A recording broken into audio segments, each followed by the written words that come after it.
Today, I want to introduce everybody to my cousin Socrates. He's a rat to know in a world where ain't enough rats getting known. Say hello, Socrates. Hello, humans.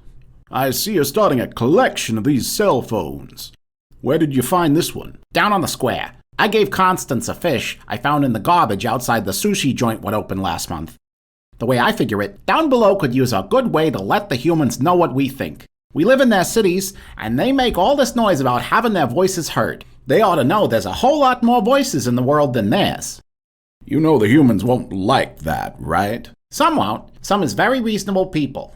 Anyway, I asked you here today because yous is one of the smartest creatures in the Down Below that I know. This week, we's gotta talk about kings. I assume you didn't ask Dramedy to do this because she threatened to eat you again. Dramedy threatens to eat me about once a month. I ain't never heard nor seen of no rat what ended up on her dinner plate. I didn't ask her cause it's one of her bad topics, where she's got so many feelings she starts shouting and hollering about the system, and it gives Constance anxiety trying to calm her down.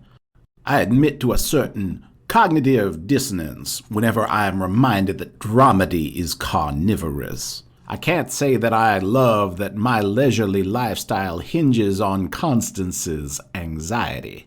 Constance is a good friend. Besides, it ain't your survival. Dramedy likes you. It's me what she'd like to chow on if she ever didn't have Constance reminding her that rats is why she's got a cushy life. If we's gone for good, she's one up chucking on an expensive rug from the streets herself. All we gotta do is keep out of the shops. The humans keep her fed like she's working hard, and we don't gotta worry about becoming dinner for a grumpy queen. Your choice of words is fascinating considering the topic at hand. Why do you want to talk about royalty?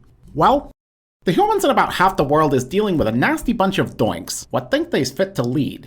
There's only qualification as a fat bank account what got passed down to 'em. That never ends well for nobody. What I don't understand is why the humans keep falling for these dim bulbs with delusions of grandeur. These maroons gotta eat crap and sleep like everybody else, but they somehow convince people to follow them and do all manner of nasty thing in their name. Outside of that, they gotta spend their whole lives looking over their shoulders for anyone who might want to plant a knife in their back. It don't clock for me how anyone would want to be a king nor follow one. Few souls end up happy to follow a king. More frequently, one follows a king under threat. Kings are a simple solution to complex problems, and when one is afraid, what they want is simplicity. Humans sure do seem to be scared an awful lot. Indeed. A scared person will look for a loud voice to guide them out of darkness. Kings almost always come out of the need to fix some particular problem and loudly promise the solution is obedience. Obedience begins easy. Obey, and you don't have to think. A scared person won't want to think. Kings must keep their population scared or the population will start thinking and quickly realize they don't need a king. That ends badly for the king. Leaders got to lead though, right?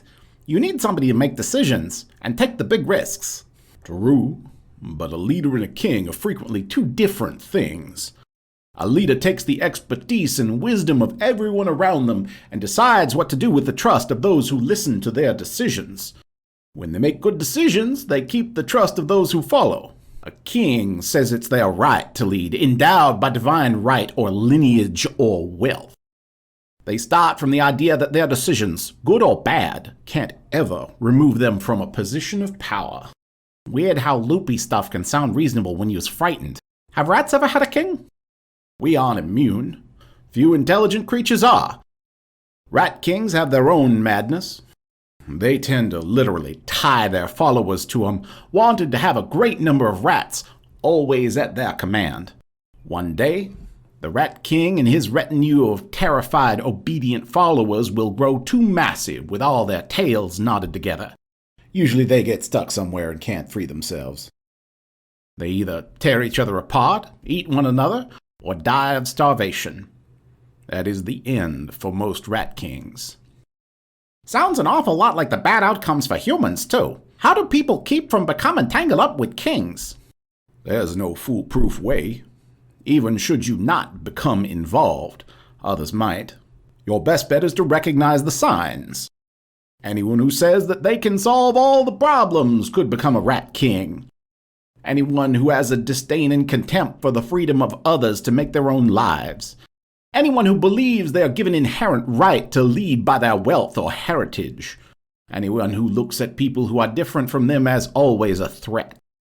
It won't be any one of those things either. Plenty of people have flaws. When you encounter a true monster who would be king, it will be all of them at once. I kinda hate that it's so easy to spot, but people fall for it again and again. Well, I want to thank you for coming on and telling us about kings, Socrates. You maybe feel like you could show up again? I'm sure the humans would like to hear your thoughts on other stuff. Jables mentioned he was going to have his own interview in a few days. I wouldn't mind returning if you think of another topic. I will call you again when we's getting philosophical. Anyway, this is Gus and Socrates, and these are some thoughts from the gutter. If you like these thoughts, like and subscribe.